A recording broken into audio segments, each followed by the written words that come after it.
வணக்கம் மாணவர்களே, இன்று நாங்கள் பார்க்க போகும் பாடம் கணிதம். கணிதத்தில் நாங்கள் 5ஆம் பாடத்தை பார்த்துருக்கோம்.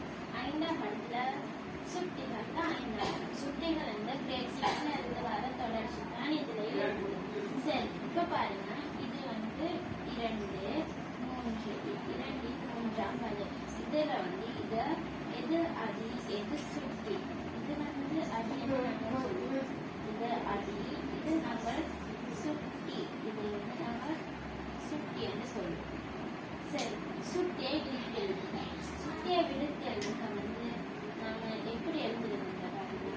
இப்போ நான் பாருங்க, நான் 3 நாங்கள் வலுநாங்கள் இதை நான் எத்தனை எட்டு தடவை 1 2 3 4 தடவைகள் 4க்கு பதிலாக 1 போட்டீங்கன்னா அது பிழையானது. இந்த இதெல்லாம் எத்தனை மேல சுட்டிகள் எத்தனை இருக்கும் அதை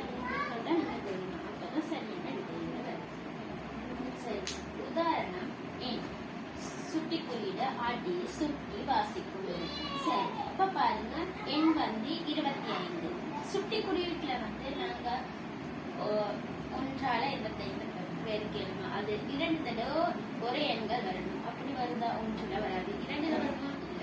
3ல வராது. 4ல வராது. 5ல வரும். 5 25.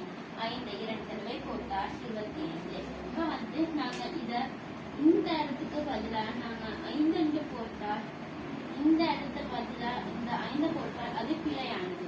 நாங்கள் இந்த 2 தான் போடணும். ஏனென்றால் 5 2 தடவை வருது என்று நாங்கள் இந்த சுட்டியின் மூலம் நாங்க பார்க்கலாம். சரியா? சரி, இப்ப இதுல அடி என்னது? 5ஆக இருக்குது. அதை நாங்க இதுல எது சுட்டியா இருக்குது? 2. இதை வாசிக்கும் முறை என்னண்டா 5 2ஆம் வலு என்று சொல்லும். இதை 2 மாத்திரம் வந்தால் 1 2 3 4 2 மட்டும் வந்தால் 5 2ஆம் வர்க்கம் என்றும் நாங்கள் வாசிக்கிறோம். இதை சொல்லலாம். சரி, இதுல இருந்துதான் எங்களோட கிரேட் 7 ஸ்டார்ட் பண்ணது. சரியா? 8ஐ முதன்மை காரணியின் பெருக்கமாக எழுதுக. முதன்மை காரணி எதை? 8ஆல. இப்ப பாருங்க, நாங்க 1 8 வகுத்தால் அது 1 காரணியாக தான் இருக்கும்.